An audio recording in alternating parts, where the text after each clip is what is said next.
Fala galera, esse vídeo aqui a gente vai construir um pouco um raciocínio a respeito de dieta. Se você acompanhou os outros vídeos do canal, você percebeu que eu venho falando a respeito de longevidade. Eu quero trazer cada vez raciocínios um pouco mais elaborados. Vamos lá abordar um pouco dessa temática que é a dieta, que traz muitas controvérsias, né, a respeito. O que significa fazer dieta? Na etimologia da palavra, dieta ela quer dizer estilo de vida. Não só diz respeito àquilo que nós comemos, mas diz respeito também àquilo que nós fazemos. Eu acho muito importante a gente ter uma consciência a respeito desse conceito e do que ele quer dizer, porque, de fato, hoje em dia, principalmente, está muito evidente, dieta não é só os alimentos que a gente come de forma aleatória, não é só encarar aquele alimento como nutritivo ou não, nós precisamos ter uma motivação para fazer uma dieta, seja ela qual for, né? Nós precisamos de um motivo. Hoje em dia, né, depois do advento da globalização, depois do advento da fartura de alimentos, esse comer apenas pela necessidade, ele se tornou um conceito ultrapassado. Não há quem não coma para celebrar, não há quem não coma para comemorar, não há quem não coma algo diferente, algo mais calórico, porque chegou em casa e não tinha muito ali o que comer. Então, hoje em dia, esse conceito de dieta como estilo de vida, na minha opinião, ele está muito mais latente do que nunca, está mais atual do que nunca, esse conceito de dieta como estilo de vida. E o que é esse comportamento hedônico, né? Essa visão hedônica do alimento? O hedonismo, o comportamento hedonístico, ele nada mais é do que aquele prazer momentâneo. Então, comportamentos hedônicos são comportamentos que nos geram um prazer imediato. Então, se eu tenho motivação para realizar determinado tipo de coisa e aquilo me gera uma recompensa imediata, isso pode ser considerado um comportamento hedonístico. É diferente, por exemplo, se eu como brócolis e eu não gosto, mas eu sei que aquilo a longo prazo, né, me faz bem, de forma cotidiana, eu fazendo aquilo faz bem para minha saúde, mas não é algo que eu goste de fazer, eu não sinto vontade de comer brócolis. Isso não é hedonismo. No entanto, se eu vejo um balde de batata frita, um balde não, exagerei, mas se eu vejo um recipiente ali contendo batata frita, por exemplo, e eu gosto daquilo, aquilo me dá prazer, e eu como, não necessariamente aquilo que eu fiz foi para me alimentar, para matar a minha fome, né? Para resolver as minhas questões nutritivas, né? Sanar as minhas necessidades nutritivas. Mas aquilo me dá um certo prazer momentâneo, um certo prazer hedonístico. Em contrapartida, nós temos também o comportamento visando estar mais saudável. Às vezes eu não gosto de comer frutas, verduras, não é algo que início, se for implementado, eu goste, eu tenha prazer em realizar aquilo. Mas eu sei que aquilo me faz bem, eu sei que aquilo me deixa mais apto a fazer as coisas que eu devo fazer. É muito difícil a gente notar isso de forma imediata, se a gente não prestar atenção naquilo. É muito mais fácil a gente atribuir esses comportamentos à normalidade. Mas se a gente fazer um pouco de esforço para tentar perceber isso com mais atenção, a gente consegue. E isso é bom para que a gente consiga atribuir valor a esses comportamentos que não são hedônicos, né? Que nós chamamos de eudaimônicos, mas eu não vou me aprofundar muito nesse conceito.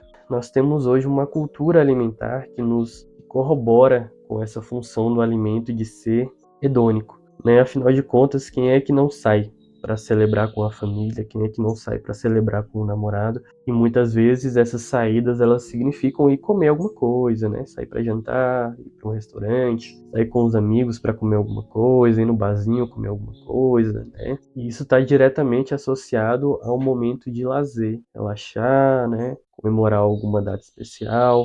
Então, isso corrobora com essa visão mais hedônica do alimento.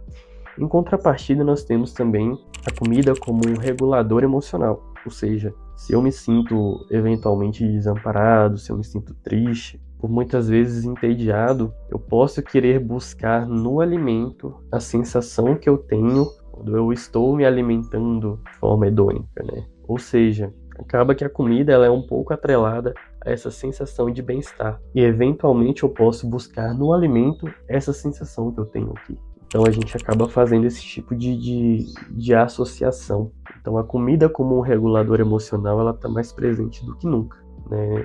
Não é casual que hoje a gente faça aquela relação de uma mulher, quando está de TPM, por exemplo, ela se entupir de chocolate, né? O quão comum é isso? O quão comum você já se deparou com esse fenômeno associativo da mulher na TPM chorando e triste assistindo um filme e um balde de sorvete ali ou de chocolate?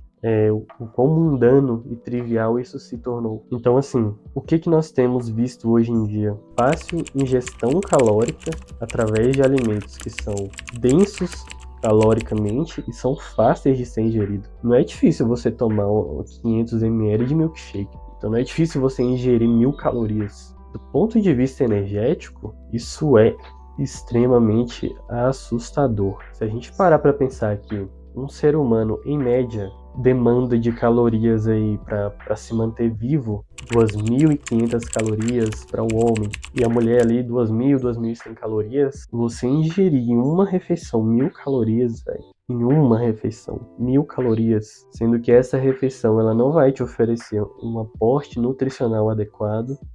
Cara, isso é bizarro. Hoje a gente ter esse tipo de coisa disponível. É muito fácil a gente olhar para a população mundial e a gente ter dados de que diz que mais da metade da população mundial apresenta sobrepeso e a gente olhar para esse comportamento mais hedônico, né, da comida atrelada ao emocional, fica fácil da gente entender o porquê das coisas estarem acontecendo. Qual que é o problema? É nesse tipo de cenário que surge a obesidade, é nesse tipo de cenário que surge a resistência à insulina e, consequentemente, problemas um pouco mais sérios como diabetes tipo 2, problemas cardiovasculares, doenças coronarianas. O que é importante, então, para a gente conseguir mudar essa forma de encarar a comida como algo extremamente prazeroso, né? É importante que a gente dê uma nova roupagem à comida.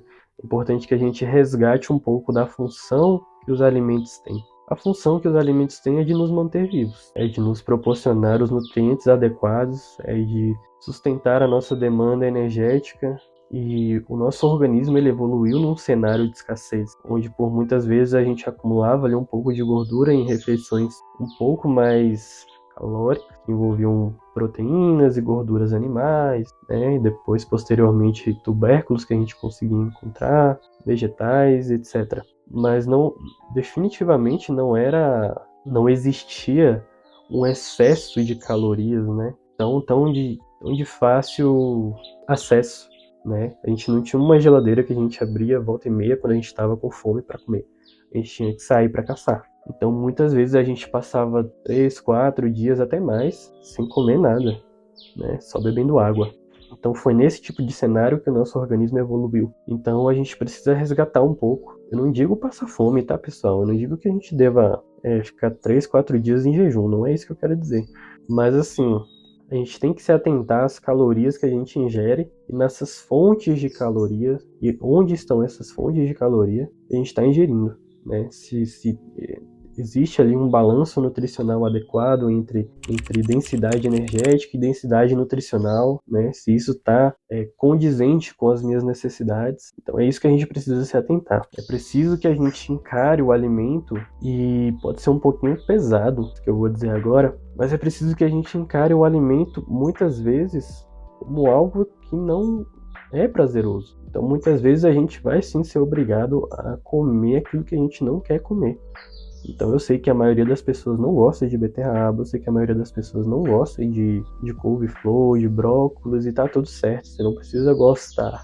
Mas você precisa entender que é necessário para que você sobreviva com qualidade de vida. É difícil implementar isso, né? É difícil a gente entender que a gente precisa ter esse tipo de coisa dentro da nossa casa e que eventualmente a gente vai precisar consumir esse tipo de coisa. Mas é necessário, caso você queira ter uma boa qualidade de vida, longos períodos de vida, com uma certa autonomia e sem ser atormentado pelas doenças que podem advir de sobrepeso e uma má alimentação, é necessário que você se alimente de forma correta. E aí a maioria das pessoas elas fazem uma dicotomia muito exagerada e tem muita culpa da indústria fitness nisso, tá? De que ou você faz uma dieta 100% restritiva de tudo que é hedônico, então você abre mão de tudo o que você considera prazeroso dentro do alimento, para comer tudo aquilo que não gosta, e aí é uma tortura, ou você chuta o balde e come só porcaria. Não é bem assim, velho.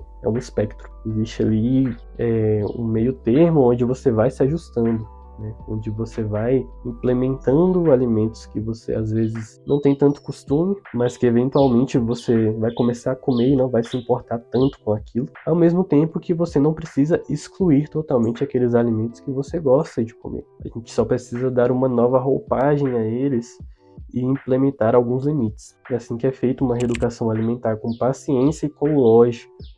O paciente precisa enxergar uma certa lógica naquele comportamento que ele está emitindo. Ele precisa também atribuir valor àquilo, ou então ele não vai conseguir ter aderência. Então é preciso que haja uma reeducação alimentar. Por fim, equilíbrio é fundamental, desde que seja balanceado.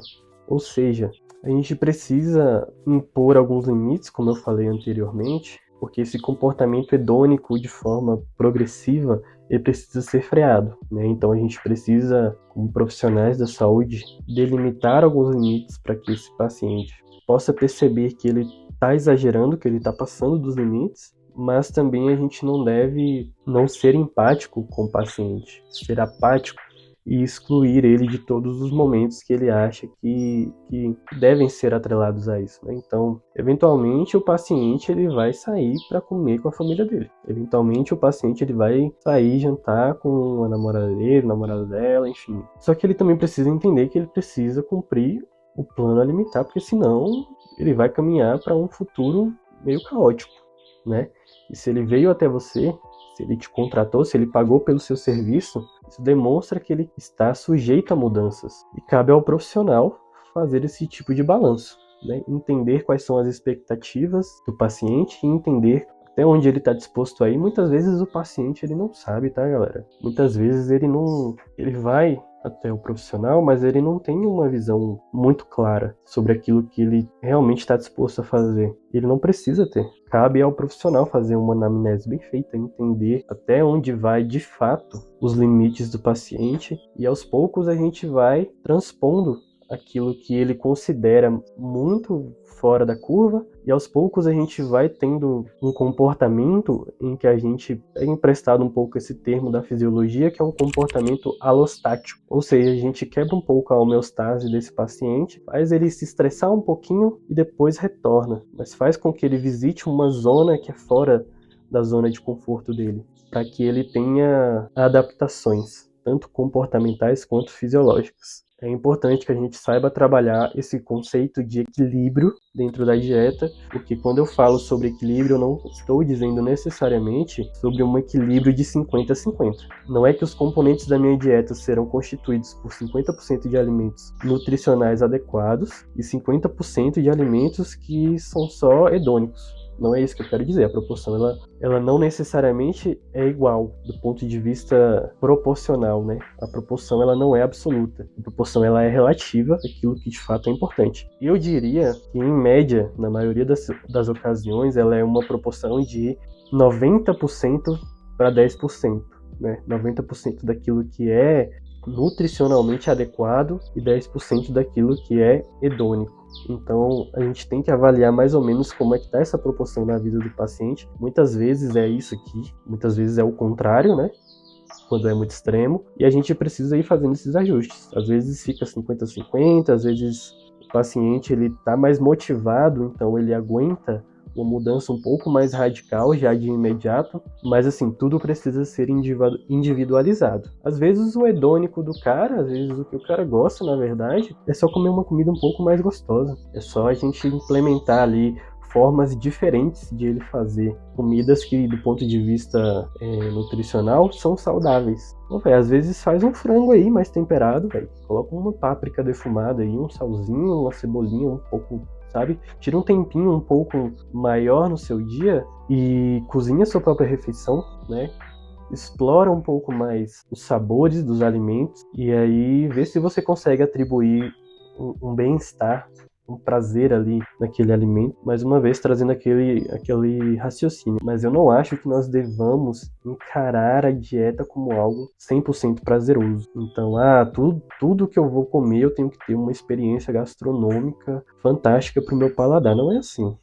A gente precisa entender que muitas vezes, e na maioria das vezes, a gente vai comer aquilo porque é para comer. A gente tem que comer. Então, fica a reflexão sobre como nós enxergamos a comida, sobre como o próprio ambiente, ele corrobora essa visão de comida hedônica, né? Afinal de contas, esses momentos de lazer, eles estão impregnados na nossa sociedade. Não que isso seja uma coisa ruim, mas a gente precisa aprender a delimitar. A gente precisa aprender a entender. E é isso, aprender a entender que existem limites, né, para o que a gente gosta de comer, para quando a gente atribui um componente emocional à comida. E que para isso precisa haver uma mudança nos nossos comportamentos e na nossa mentalidade. Bom, então é isso. Até o próximo vídeo.